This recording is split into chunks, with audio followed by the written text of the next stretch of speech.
Why do people cheat? Because men are all pigs and no, come on, that's not why. That's what people say it is though, right? Like, oh, men are just dogs, that's why that's just what they do, and they just can't help themselves. Is that true? I mean, yeah, there's a lot of men that are doing things like that would suggest that, but I know women that cheat as well, right? But why does cheating happen? Why do men cheat? Why do women cheat? Why do people cheat? Let's think about this. So this is not to give an excuse to it or a reason.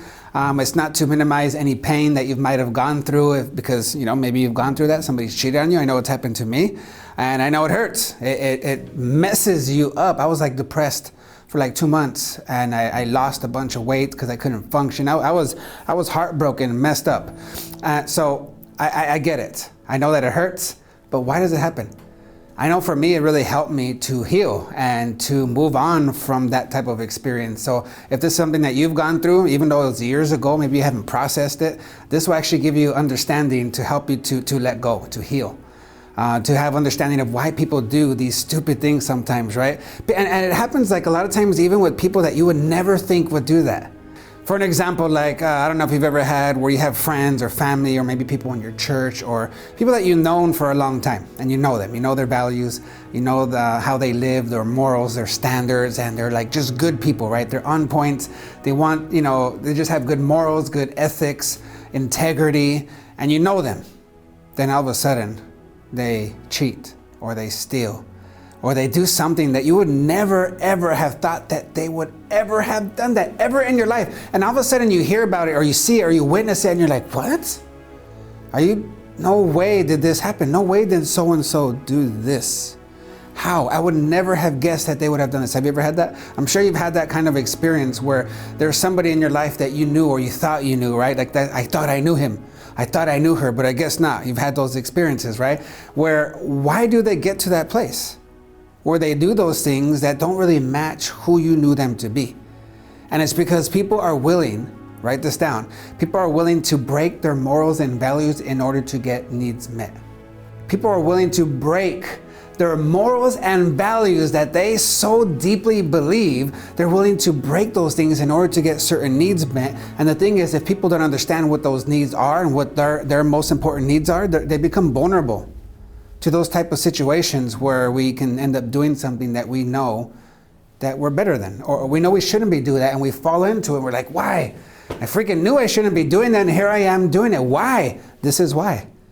See, these human needs that we all have, everyone, doesn't matter how old you are, if you're male or female, where you are in this world, you have these 6 human needs, and these become like emotional drivers, like decision, behavior drivers, where they will help you to decide things. You will decide according to these needs being met or not.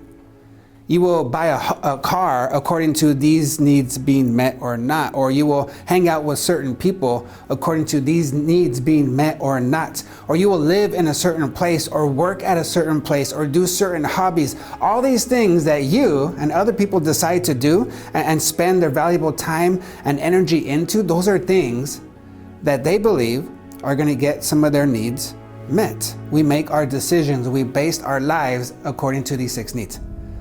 Pretty important stuff, right? So what are these 6 things? So write these things down. I'm going to explain quickly what they are, and I want you to begin to identify which of these, out of these 6, which 3, 4 are the most important to me.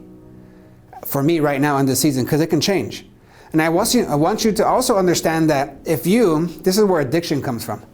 You can get 3 or 4 of these 6 needs met from an unhealthy place, and you can start to get addicted to that. This is why people get addicted to shopping or cigarettes or drinking or drugs or food or certain things that you can get addicted to because it's getting certain needs met. So I want you to think about that. So here are the 6 areas, the 6 needs that everyone has, no matter where you are in the world, you have these 6 needs. So it's really powerful to have self-awareness, understanding of, okay, what are mine? And how can I make sure that I don't get vulnerable to doing some stupid things, right? And ruining relationships, ruining business, ruining things because I don't understand, why people do these things. Okay, so here are those 6 things. So number 1 is certainty. Certainty, this is you having some sense of security, a knowing of how it's going to go. There is a certain order or a schedule or a routine, or you know, like there's going to be this cause and this effect. You have a certain a certainty that it's going to go a certain way, right? And you get like a peace about it. So that's one extreme. Or somebody on the total opposite, which is the second need, is variety. Variety is totally different. Like you want adventure. You don't want everything to be the same and certain and secure. Yeah, in some areas, but you rather have more adventure, more fun, take risk, go try new things. You don't want everything doing the same thing all the time because you value variety more, right? Or maybe it's acceptance. This is another one. You valuing being accepted by people, by groups, that feeling, that sense of belonging, that sense of, hey, you like me, I like you. Being a part of, right? That's another need that everyone has, right? Everybody has these 6 needs, but the different places in your life, different seasons, 3 or 4 of those will be more important. So it's really good to be aware of these things. So we have certainty, variety, we have acceptance. Another one is growth.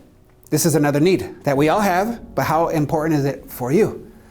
Growth, having that need of like, I have to grow. I can't be the same. I can't be content here. Like, it's not that I'm not happy with what I have, but I just want more. I want to keep going. I want to keep advancing. I want to keep growing and going. And if I don't, I'm just not going to feel good about my life, about who I am as a man or a woman, because I'm not growing. So I need to make sure that I'm growing in my relationship. I need to make sure that I'm growing in my career, in my business. I need to make sure that I'm growing in my health, in my fitness. I need to make sure that I'm always growing. Is that a need for you? That's another one. So we got certainty, we got variety, we got acceptance, we got growth. Another one is significance. Significance is one where you feel like you have this need of, not like an arrogance, but it's more of I want to be important. I want to feel needed, significant, important. Like I'm bringing value into this situation. They need me. This project, this thing needs me to be a part of it because I have a sense of significance, because I have value to bring. That's another need. Sometimes we'll even buy a car or go to places according to wanting to feel significant. So another one is contribution. Contribution is you having this need of wanting to give back.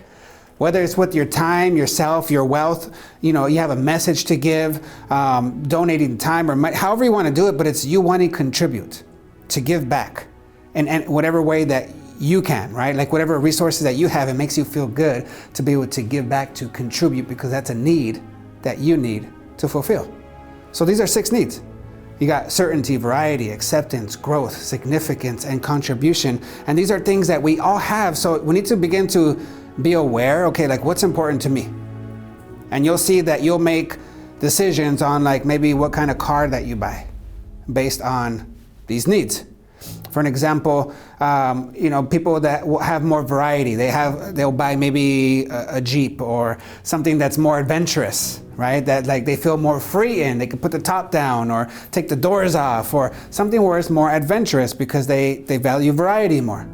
Or maybe if they value certainty more, they're going to buy maybe a van or something that's going to retain the value longer, or something that's safer for their family because it gives them a sense of peace and certainty and security, right? Maybe it's significance. Maybe they value significance more, so they're going to buy another type of car that makes them feel important, makes them feel like they are somebody important, right? So see, all these different needs will determine what kind of decisions people make. So even when we go back to relationships, like if you have certain needs that you're not getting met, for an example, let's say at home or in that relationship that you're in, you are not feeling significant in that relationship, and that's a big need. So and now that your spouse or your significant other is disrespecting you or talking to you in a certain way where they're putting you down. And you have this need of feeling significant, of feeling important, but the way that they're treating you, the way that they're talking to you is putting you down. So it's really going against that really, really important need that you have. So all of a sudden, you start to develop a defense mechanism where you're like reacting and defensive, and you're wanting to fight for that need being met, right? And it's being stepped on.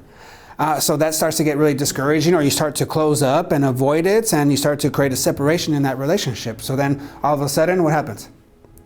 In the workplace, or you're around friends, and there's somebody else there, and they make you feel a little significant. They make you feel a little important. Maybe they give you the say in the conversation, or you say something and they compliment that, like, wow, that was really amazing what you just said. And it's like, my needs are being met, right? And that's where all of a sudden there's emotional ties happening in different circles in the workplace, because there's needs not being met at home in that relationship. And again, this doesn't give an excuse, but just to bring understanding that they're not getting these needs met, but now they're in a place that's at work or somewhere else in a relationship, or with other, normal relationships. Those people start to meet the needs that are not being met at home through maybe even a little flirting, or helping them to grow in an area, or they believe in them to grow, and they're not getting that at home. So it feels good here, because that need is important to you and you're getting it met. So this is where people are willing to break morals and values in order to get needs met. Their emotions start to get tied in that. It feels good. It's like, I'm starving for this, and they get very vulnerable. And this is why people will end up cheating. This is why people who have these very, very strong morals and values, these beliefs that say that I would never do that is not me, that I don't like people who do that, and I would never do that, and they even have a sense of pride that I would never do that. All of a sudden they find themselves doing it, and they don't even understand why. And they feel guilty and ashamed, or they're holding offense and anger towards somebody who has cheated on them, because again, they don't understand why, or they beat themselves up and say, maybe it's because I wasn't good enough, maybe it was my fault. And so there's all these different things, these elements that really mess people up when it comes to cheating. It really can mess us up. So we have to have understanding of, one, why people cheat. Because broken people that break others, when they're hurt, a lot of times they hurt others. Sometimes they've been cheated on, or they haven't learned how to have healthy relationships, and because of that they're wild and up and down, or because they're not getting their needs met. There's so many different reasons, none that give excuse, but it's to have understanding that when people cheat, that's a symptom of something else. So I want you to write those 6 down on the paper, and I want you to honestly be brutally honest with yourself and rate yourself on a scale of 1 to 10. 10 being, this is the one that's most important to me. This need is very, very high on my list.